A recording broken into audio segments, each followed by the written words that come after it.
Hey, good Thursday, everybody. I'm KHOU 11 meteorologist Tim Pandajis here with your tropical update. Now we've got Hurricane Hilary in the eastern Pacific and still watching 3 Atlantic tropical waves that right now 2 of which have moderate chances of developing into our next named storm, which would be Emily. Today is Thursday, August the 17th, 2023. Let's start off in the East Pac with Hilary that yesterday developed into a tropical storm.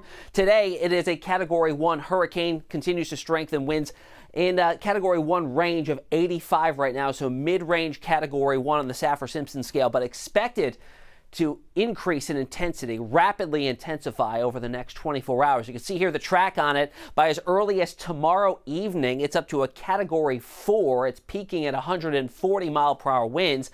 As it takes a turn to the north, tracks along the west coast of the Baja California, and then into Southern California, potentially here. Something I want you to take away from this is notice the span of time or the distance between these 2 notches here. It starts to pick up speed as it gains latitude. It'll also be encountering cooler ocean temperatures, meaning it will be rapidly weakening as it heads towards Southern California.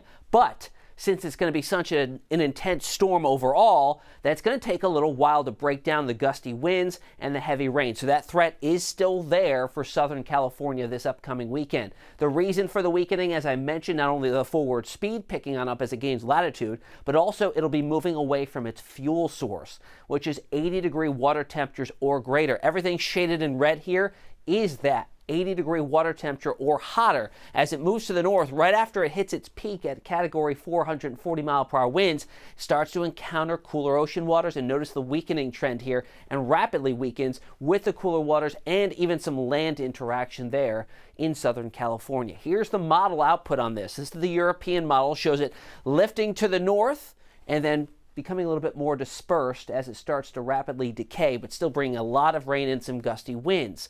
Also of note here, the GFS is very, very similar. So we've got model agreement here, taking it right along the west of Baja California and then into Southern California, doing the same thing. As it gains latitude with land interaction, cooler ocean waters, it starts to rapidly decay, but still bringing a lot of rain. How much rain can we expect? The Euromodel outputs here put upwards of a half foot of rain. A lot of this is over a short amount of time, so the flooding risk is certainly there in Southern California. Out of a 4-tiered system for Sunday, it's at a level 3 threat for some flash flooding just inland from San Diego there in Southern California. Now, why does what's going on in the East Pac have some implications on what may occur in the Gulf of Mexico early next week? We're watching 3 waves out there in the Atlantic Basin, remember. So this storm being so strong here, there's rising motion associated with it.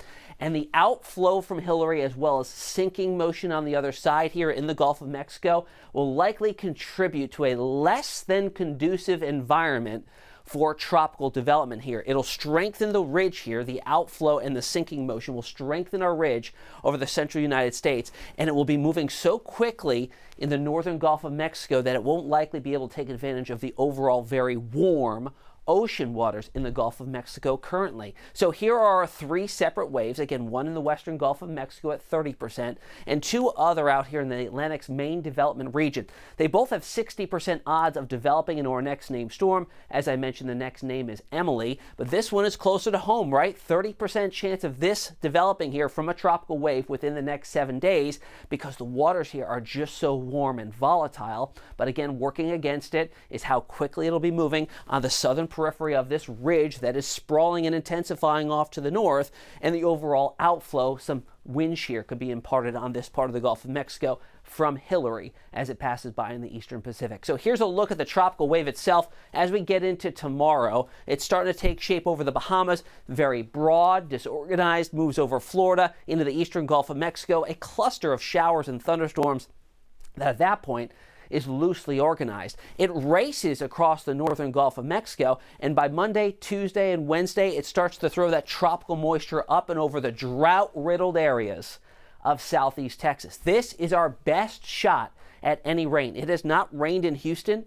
in 41 days. So this could certainly be welcome. However, models have trended down in the amount of rain that we could squeeze out of this system. Here's the European outputs. This has by far been the wettest, but it is drier compared with yesterday's output. Still putting out 1 to 2 inches, potentially locally higher.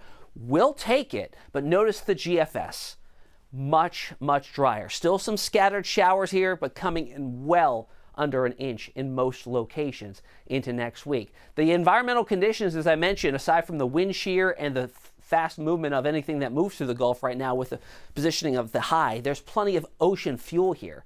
Overall, the sea surface temperatures are running 2.5 degrees above normal. The average temperature of the Gulf right now is well above the needed 80 degrees Fahrenheit. Another thing to note is that that warm water is not just on the skin of the ocean. It extends down to a depth, something we call the ocean heat content. Why that's important is because when you get a tropical system or any disturbance moving over waters like this, it mixes it up. It creates volatile wave action. That's something called upwelling. And when that occurs, it pulls up cooler waters from a depth. But when you've got the warm waters that extend down through a depth, you're just mixing up continuously warm water. So it's almost an endless fuel source.